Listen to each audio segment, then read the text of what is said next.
दोस्तों हम बात कर रहे हैं नंदन डेयरी लिमिटेड कंपनी के बारे में। यहाँ पर इस कंपनी से अपडेट निकल कर आ रही है।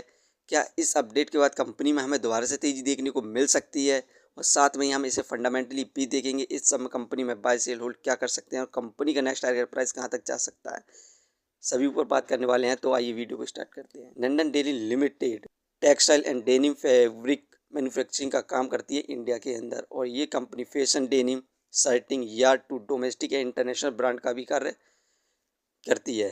नंदन डेनिम लिमिटेड कंपनी का शेयर प्राइस अभी ₹2.37 चल रहा है।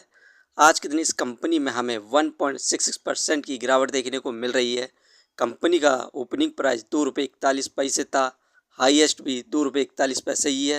वहीं पर लो ₹2.36 तक गया था। 52 वीक रेंज की बात करें तो ₹1.80 लो था, वहीं पर हाईएस्ट ₹3.85 था।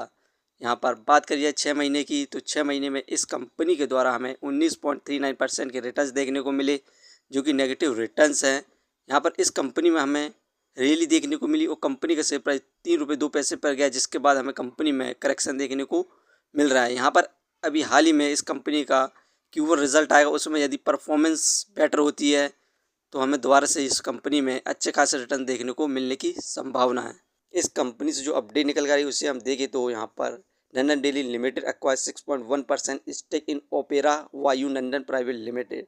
The acquisition value at 4 crore is for wind solar power captive power route. दोस्तों नंदन डेयरी लिमिटेड कंपनी ने यहाँ पर 6.1% की अपनी holding opera Vayu Nandan private limited के अंदर रखी है, जिसमें से इस कंपनी ने 40,02,096 यहाँ पर शेयर खरीदे हैं, जिसकी वैल्यू 4 करोड़ है। और ये कंपनी है ओपेरा Vayu Nandan private limited, wind solar power का कार्य करती है। इस कंपनी ने जो अपना Q4 रिजल्ट यहाँ पर अनाउंस किया था, इसकी परफॉर्मेंस की बात करें तो नेट प्रॉफिट 9.51 करोड़ हुई थी क्वार्टर एंडेड मार्च 2026 में। वहीं पर रेवेन्यू 549.37 करोड़ हुआ था। बात करी जाए एनुअल परफॉर्मेंस की तो नेट प्रॉफिट फाइनेंस ईयर 2026 में 33.13 करोड़ का हुआ था। लोअर कम रहा क्योंकि पिछले साल इस कंपनी का रेवेन्यू 33.45 करोड़ था। लगभग सेम ही रहा है एक साल के अंदर। इस कंपनी का जो नेट प्रॉफिट रहा सेम रहा। यही कारण है कि इस कंपनी में हमें अधिक ग्रोथ देखने को नहीं मिली है एक साल के अंदर। फंडामेंटली देखें तो मार्केट कैपिटलाइजेशन 342 करोड़, जो कि ठीक है इसके प्राइस के हिसाब से। डेप्थ ऑफ इक्विटी 0.18, इस कंपनी पर कर्ज भी है। रिटर्न ऑफ इक्विटी 5.09 ठीक है, क्योंकि ये एक पेनी स्टॉक से इस हिसाब से इसकी जो रिटर्न ऑफ इक्विटी है 5 से 6% के बीच में, जो कि काफ़ी ठीक है। अर्निंग पर शेयर 0.23 ठीक है। डिविडेंड दे नहीं रही है। Book value 4.52। ये शेयर इस समय बुक वैल्यू से अपने सस्ते दामों पर मिल रहा है। Face value 1। इस कंपनी के फंडामेंटल काफ़ी ठीक है, लेकिन ये एक कर्ज फ्री कंपनी नहीं है। यही कारण है कि कंपनी में भी यहाँ पर तेजी देखने को नहीं मिल रही है।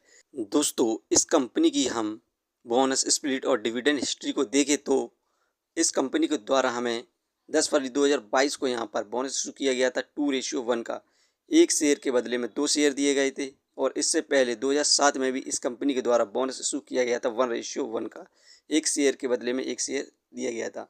और ये कंपनी हमें 2019 से पहले लगातार डिविडेंड अनाउंस किया करती थी। यहाँ पर आप देख सकते हैं 2019 में 50 पैसे का डिविडेंड, 2018 में 80 पैसे का डिविडेंड, 2017 में 1.60 यहाँ पर रुपए का डिविडेंड अनाउंस किया गया है।